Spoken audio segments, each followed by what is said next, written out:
President Bongbong Marcos himself has taken decisive steps to plug the leaky roof as a determined follow-through on his striking rebuke and appeal to conscience with his resounding admonition, "Mahiya naman kayo."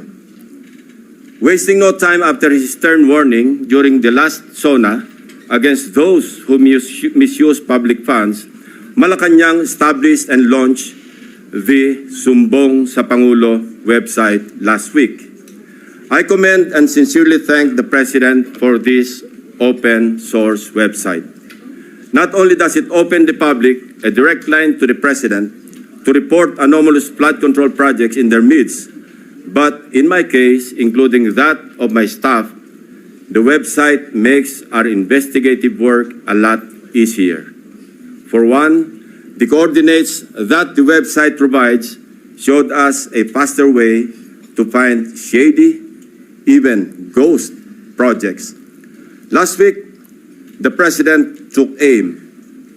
Today, I am pulling the trigger.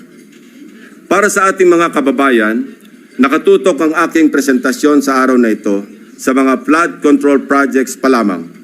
Hindi pa rito kasama ang iba pang mga infrastructure projects na punong-puno rin ng anomalya. Isa-isahin natin ang mga impormasyong aming nakalap sa mga nakalipas na linggo mula sa aming sariling pag-aaral at pagsasaliksik, na suportado ng mga impormasyon mula mismo sa mga DPWH officials at insiders, pati ilang contractors, kasama na rin ang open sources. Una, ang kalakaran ng ilang mga kontratista at mga kasabwat nila sa gobyerno na sa paghahati-hatian ng pondo, kasama na rin ang mga termino o codes patungkol sa kanilang modus. Pangalawa, ang mga palpak na proyekto dahil sa paggamit ng substandard na materyales, kasama na ang mga kontratistang nasa likod nito. Pangatlo, ang mga proyektong lantarang inaangkin bilang congressional insertions. Pangapat, ang patuloy na pagbaha sa iba't ibang lugar na narating namin kahit taon-taon ay paulit-ulit na binubuhusan ng bilyon-bilyong pondo. At ang pinakahuli, ang mga tinatawag ng Pangulo na guni-guni o ghost projects na aming nahukay.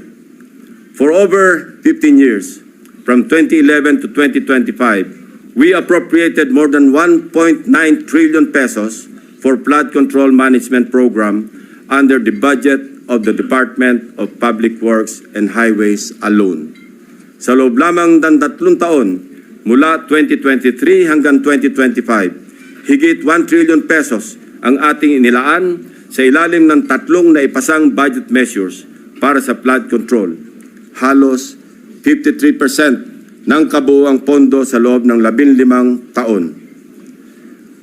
When we are speaking in trillions of pesos, we should expect our streets and low-lying communities to be flood-free when the rains pour. Gayunpaman, sa paghagupit ng magkakasunod na habagat at mga bagyong Krising, Dante at Emong, ilang linggo pa lamang ang nakalipas, kasamang winasak at inanod ng baha ang bilyon-bilyong pisong halaga ng mga flood control projects na halos bago at kakukumpleto pa lamang na dapat sana ay nagbigay proteksyon sa ating mga kabahayan at komunidad. Corruption has been so pervasive and systemic that doing so is like a piece of cake.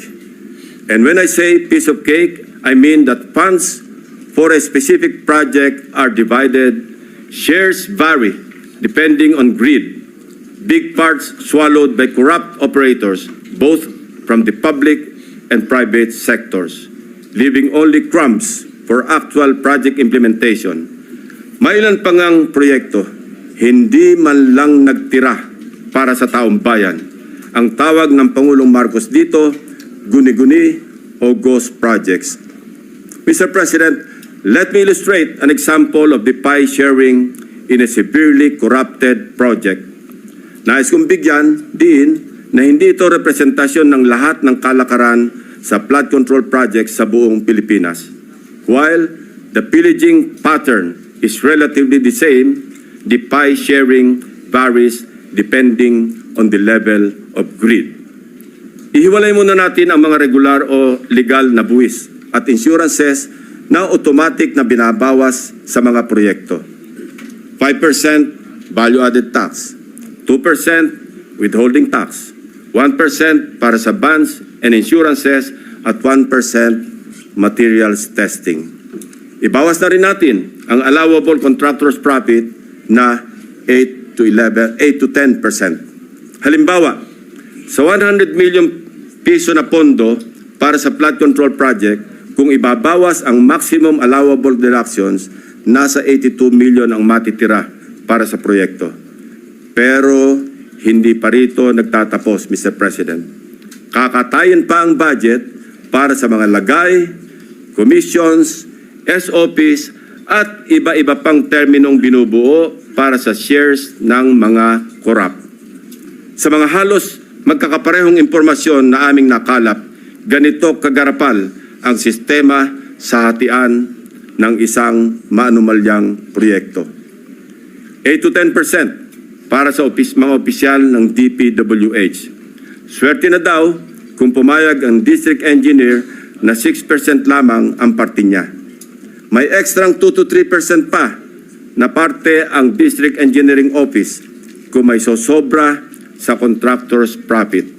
Na-compute na rin kasi ng district engineering office ang tutubuin ng contractor mula sa project at sinisiguro na nila na sosobra ito sa allowable profit para mayroon pa silang kukubrahin. Ang tawag nila rito, reseta. Reseta dahil ang presyo na itinakda ng district engineering office ay nakasulat at napagdesisyonan na. Parang gamot, Mr. President, lulunukin na lang ng contractor. 5 to 6% para sa mga miyembro ng Beach and Awards Committee or BAC. 0.5 to 1% para sa COA. Mr. President, meron pa ngayong tinatawag na passing through or parking fee na aabot sa katumbas na 5 to 6% ng pondo. Ito ang itinuturing na royalty, ang tawag sa lagay na ibinibigay sa politikong may kontrol sa distrito kung saan i-implementa o itatayo ang proyekto. Lo and behold, Mr. President, 20 to 25% ang karaniwang napupunta sa funder o project proponent na politiko.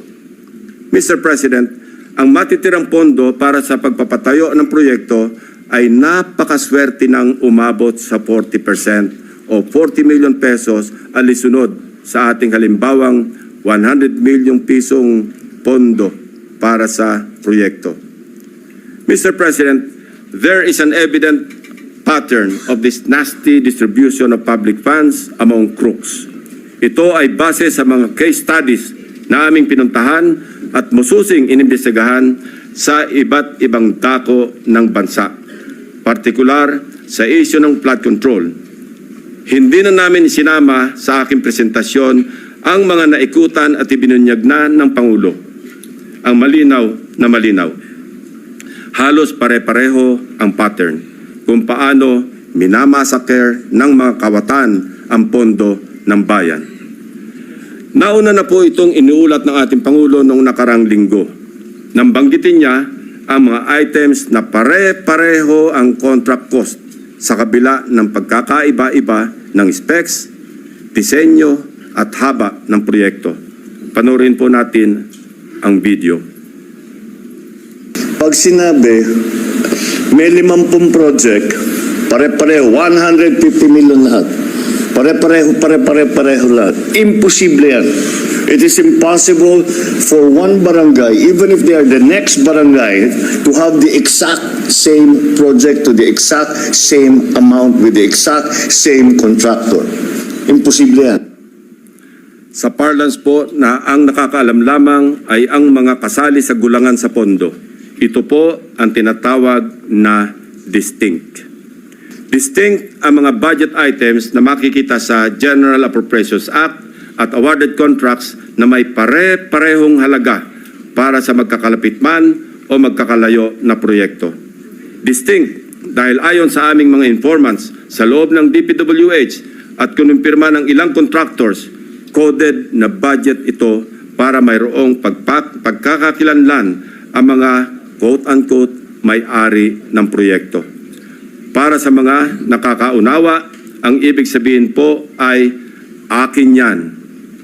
Sa Bulacan First Engineering District na pinamumunuan na magkasunod na tinanggal sa pwesto na sina dating District Engineer Henry Alcantara at ang pumalit sa kanya na si Bryce Hernandez.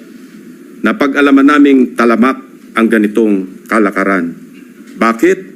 Sapagkat ayon sa mga contractors at DPWH officials na nakipag-usap mismo sa akin at aking staff, ang dalawang ito ay halos pareho lang ang pagmamahal sa pera. Napabalita pa nga kamakailan na ang isa sa kanila ay nakakapagpatalo ng 100 milyon sa isang kasino dito sa Metro Manila. Mr. President, sa District Engineering Office na ito, sa ilalim ng pamumuno ng dalawang nabanggit na opisyal, para sa taong 2024, 28 proyekto ang pare-pareho ang pondo kahit magkakaiba ang specs, disenyo at haba. Distinct. Babalikan po natin, Mr. President, mamaya ang lalawigan ng Bulacan na aming maituturing na pinaka-notorious pagdating sa anomalya ng flood control projects base sa aming mga findings. Unahin muna natin ang kaso ng questionabling flood control project sa lalawigan ng Pampanga. 4 years now, the riverbank mitigation project in Candating, Arayat, has been the face of a failed flood control project. Tuwing umulan, panay ang aray ng mga taga-Arayat sa pag-apaw ng ilog na hindi mapigilan ng flood control. Mr. President, binisita ng aking mga staff ang Arayat nitong nakaraang 2 linggo lamang na tinamaan din ng hagupit ni Emong at nagdulot na naman ng pagguho ng ilang bahagi nito. Take note, Mr. President, katatapos lang ng panibagong repair nito noon lang Hunyo ng kasalukuyang taon, 2025. Sa itsura ng structure, tila baga hindi binibigyan pansin ng gobyerno ang Candating. Pero kung babalikan natin isang taon pa lamang ang nakakaraan o noong Agosto 2024, may gumuho ng flood control matapos mahagupit ng monsoon. Mr. President, a review of the budget books shows that we started funding the construction, rehabilitation of slope protection along Pampanga River, Candating, Arayat, Pampanga, way back in 2018. Let me give a rundown. In 2018, we already spent 20 million pesos on a project for the construction, rehabilitation of slope protection along Pampanga River, Candating section, Arayat. Kalaunan, nasira. Since then, it has become a cycle, Mr. President. We used the people's tax money to repair it in 2023 for a contract price of 91.6 million pesos. It was repaired again by another year's tax money in 2024. This time, not once, but twice. 91.8 million for phase 1 and 91.4 million for phase 2. Take note, 20 million pesos lang ito sa una at original construction.